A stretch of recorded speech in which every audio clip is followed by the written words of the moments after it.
Bonjour et bienvenue, je vous propose de peindre ensemble cette carte de vœux. Donc c'est un projet qui est un peu plus abouti que celui de mercredi. Donc vous avez les couleurs, vous avez l'esquisse qui est proposée en téléchargement. Il faut protéger les toits des maisons, un petit peu la lanterne parce qu'elle va prendre la neige dessus et un petit peu, et aussi les boules et puis la bougie. Voilà, au liquide de masquage. Ensuite, moi j'ai délimité la ligne d'horizon avec un ruban de masquage pour être tranquille.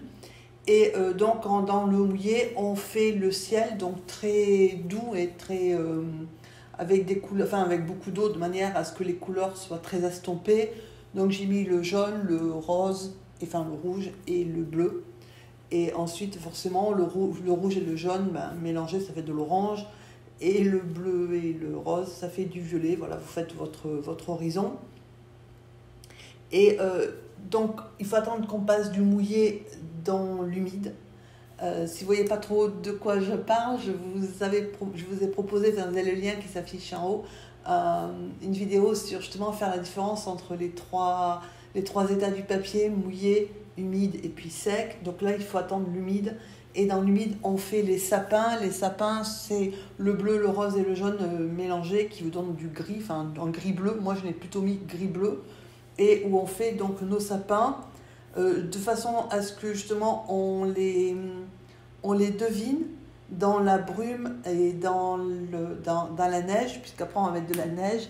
Donc surtout ceux qui sont en arrière-plan, il ne faut pas qu'ils soient trop nets, hein, puisque déjà ils sont loin et puis je vous dis il y a de la brume et de la neige.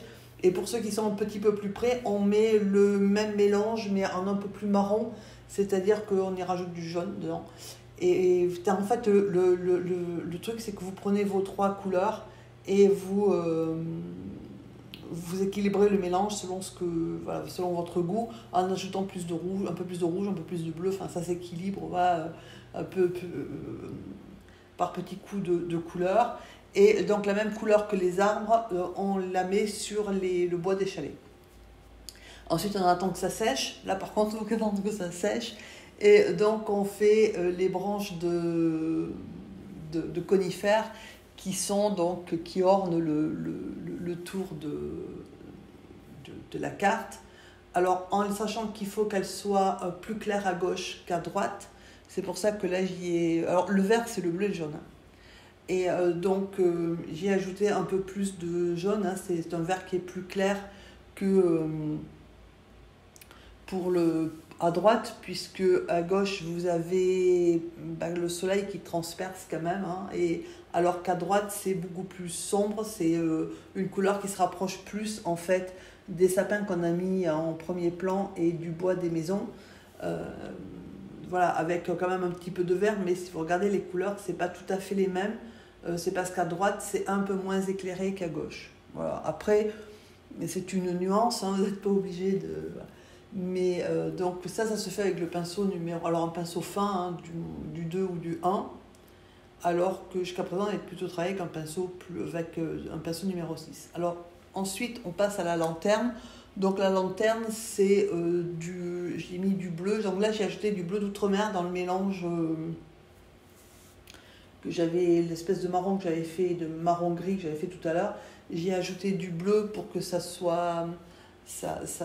la couleur soit plus se voit mieux, et puis aussi parce que pour moi la lanterne elle était plutôt bleu nuit comme ça que marron, et donc on fait sa petite lanterne, hein, tranquillement. Voilà, faut faire attention que la lanterne, il y a une partie qu'on voit, enfin qui est au premier plan, et puis il y a la partie arrière de la lanterne. Donc c'est pour ça qu'il y a plusieurs traits verticaux, hein, c'est l'arrière de la lanterne. Alors on fait tout ce qui est avant et côté. Voilà, on fait aussi le socle de la bougie. Et puis ensuite on va commencer donc l'armature qui est à l'arrière. Donc on commence avec le même gris-violet. Enfin moi il est plus violet là que gris, mon gris-violet. Et ensuite on va continuer dans le même trait avec donc le rose et le jaune qui nous donnent de l'orange, ce qui suggère que l'intérieur est éclairé par la bougie. Voilà. Donc, alors là, bien sûr, les traits, il faudra les reprendre un petit peu parce qu'ils ne sont pas forcément très droits. Et puis, voilà. Donc, il va falloir attendre que ça sèche pour finaliser les traits. Mais le principe, c'est ça, c'est que l'armature arrière, en fait, elle est en partie éclairée. C'est pour ça qu'il y a les reflets, en fait, de la flamme, puisque c'est vitré, hein, sur l'armature. Voilà. Donc, après, on l'a séché, puis on arrangera un petit peu mieux quand ce sera sec. Pendant ce temps, on va faire une petite pomme de pin, donc avec les deux terres de sienne, hein, naturelle et brûlée. On commence par la naturelle, on continue par la brûlée, et on va lui mettre un petit peu d'ombrage. Alors c'est très simple, hein, c'est juste des petits coups de pinceau, si vous regardez, qui sont donc qui suggèrent une pomme de pin. C'est vraiment suggéré, il n'y a rien de dessiné, en fait, il faut le mettre en épi décalé. Et donc, on ombre un petit peu avec donc la couleur qu'on a utilisée pour faire les chalets derrière et les sapins marron un peu plus foncé. Et puis ensuite, pendant que ça sèche, on prend donc le pinceau, un pinceau plus épais. Moi, j'ai pris le 10. Et donc, on va faire le plan du milieu, c'est-à-dire entre les chalets et l'avant-plan, où sont posées les boules, la pomme de pin et la lanterne. Et donc, on va mettre les reflets sur la neige, évidemment un petit peu d'ombre. Donc, c'est le violet, le rose. Hein. Et puis, quand je veux de l'ombre plus prononcée, je mets que le céruléen. Et puis, évidemment, je fais de l'ombre qui s'estompe, c'est-à-dire qu'il faut éviter... Enfin, moi, j'essaie d'éviter la délimitation entre l'ombre et puis la zone éclairée soit trop nette partout. Pour ça, il faut l'estomper avec un pinceau humide. Voilà, donc vous mettez vos ombres comme vous en avez envie, en sachant qu'il faut essayer de suggérer qu'il y a une pente. Hein. Les chalets sont manifestement surélevés par rapport à là où on est, donc il faut suggérer la pente. Voilà. Et ensuite, on reprend un petit peu cette lanterne. Voilà, donc avec le bleu, parce que... Alors moi je l'ai repris parce que j'avais mis, au départ, la couleur que j'avais mise, c'était l'espèce de marron avec foncé. Et avec le bleu, je trouvais que ça tirait pas assez vers le bleu et trop vers le sombre, et ça ne me plaisait pas trop. C'est pour ça que j'ai rectifié et que j'y ai ajouté plus de bleu d'outre-mer et de céruléen pour le faire plutôt tourner vers le bleu. Voilà, donc là, on rectifie si besoin son armature de lanterne, hein, maintenant que c'est sec. Tranquillement. Donc évidemment, on fait les raccords avec la couleur qu'il faut, donc soit dans le violet, soit dans l'orange. Et puis, il faudra à un moment donné, alors pas forcément maintenant parce qu'on vient d'y toucher, mais il faudra faire l'arrière-plan, c'est-à-dire ce qu'on voit à travers les vitres, c'est-à-dire une partie de la neige qui est derrière. Hein. À un moment donné, il faudra quand même suggérer ça.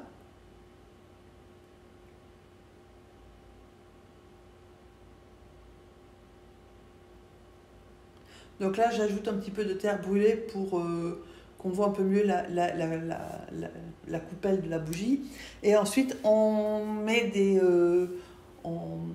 dispose des branches de sapin ou de conifères sur l'avant-plan, de manière à décorer un peu l'avant-plan et à relier un petit peu les objets un peu disparates.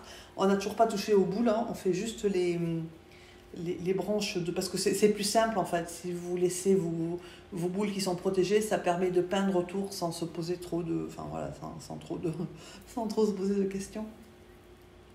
Et donc vous faites vos branches de conifères, alors vous les mettez comme vous avez envie de les mettre. Moi je les ai mises comme ça. Voilà, après l'objectif c'est de relier les différents objets, de leur donner une espèce d'unité.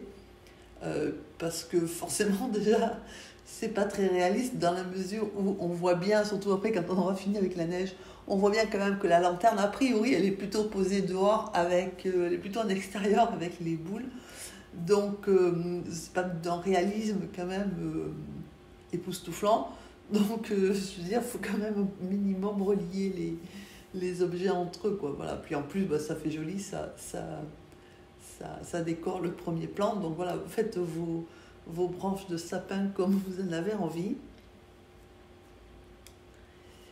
en essayant de varier la tonalité des verts, c'est-à-dire qu'il y a des moments où je mets un vert plus jaune, c'est-à-dire qu'il y a plus de jaune, et après je mets un vert plus foncé. Alors là, en plus, comme j'ai intégré le bleu d'outre-mer, bah, quand vous mélangez le jaune avec le céruléen et puis le jaune avec l'outre-mer, forcément, ça ne vous fait pas le même vert.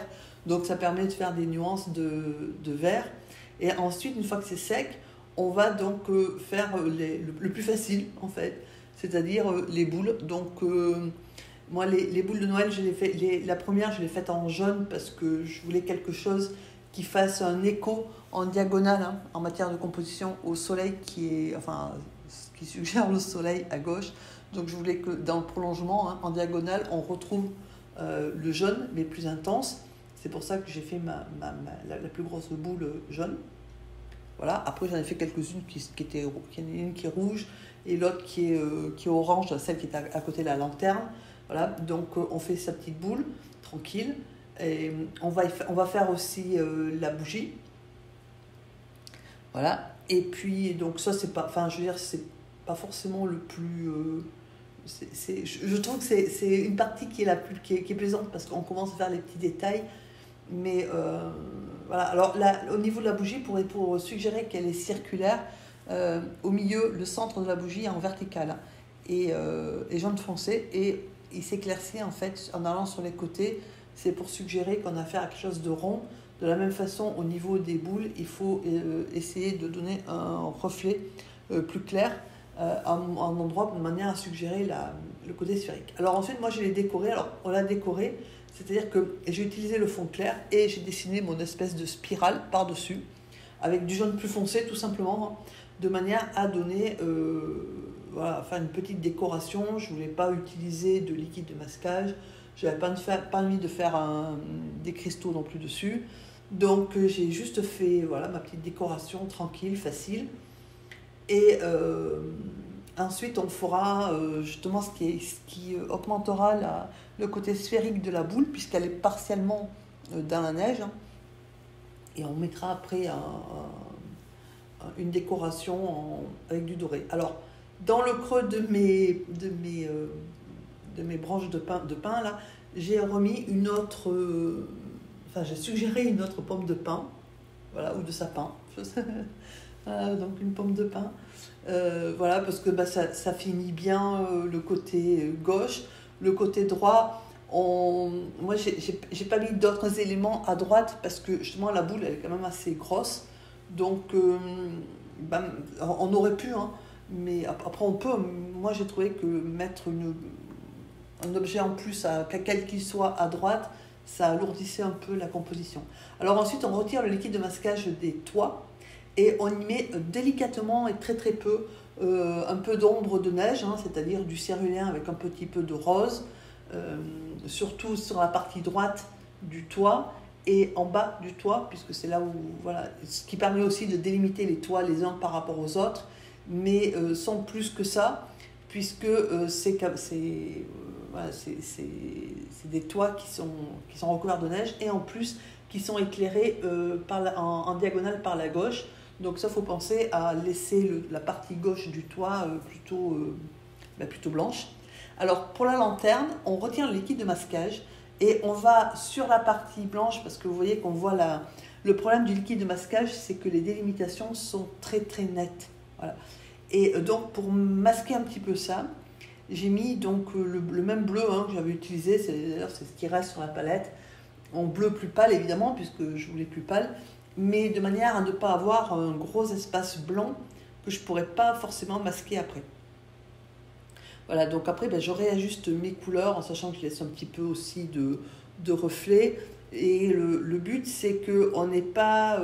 on ait un espace là où j'avais mis le liquide de masquage qui soit plus clair, mais pas blanc non plus. Voilà. Et une fois que c'est bien sec, on va prendre moi j'ai pris du blanc de titane, mais vous pouvez prendre de la gouache blanche. Et à sec, il ne faut surtout pas la mouiller, on va suggérer en fait la neige qui est posée dessus ou qui est en train de tomber. Et c'est pour ça que en fait dessous j'ai mis du bleu qui était plus clair, parce que la neige elle recouvre rarement, surtout que la lanterne elle marche, donc forcément ça fond.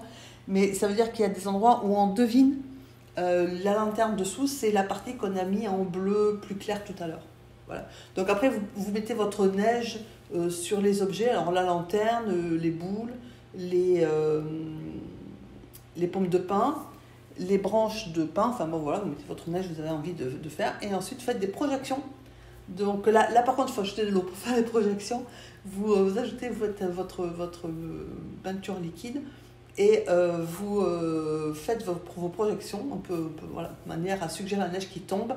Et c'est important de bouger le sens de la feuille, ou alors c'est vous qui tournez autour de la feuille comme vous voulez, mais c'est important de bouger le sens, de changer le sens quand vous faites des projections, de manière à ne pas avoir des choses qui tombent dans le même sens. Voilà, ça suggère vraiment des flocons comme ça qui s'éparpillent au vent. Et ensuite on finit juste avec les ombres du premier plan. Et j'ajouterai un petit peu après de doré, puisque après c'est des petits détails, hein, mais j'ajouterai un petit peu de doré sur les boules, sur la grosse jaune là, pour faire le liseré qui entoure la sphère, et puis sur les attaches, hein, voilà. Donc cette vidéo est quasiment terminée. Je vous remercie de l'avoir suivie. Si vous avez envie de peindre d'autres cartes de vœux ou de Noël, je vous suggère de regarder la playlist, hein, voilà, où vous avez toutes les esquisses qui sont proposées par carte. Je vous souhaite de passer d'excellents moments à peindre et vos cartes de vœux, parce qu'on a autant de plaisir, je pense, à les peindre qu'à les offrir. Donc je vous souhaite vraiment de passer d'excellents moments. Je vous remercie de votre fidélité. Merci aussi de poster des commentaires et de liker, parce que c'est important pour YouTube. Je vous souhaite une excellente journée et je vous dis à très bientôt.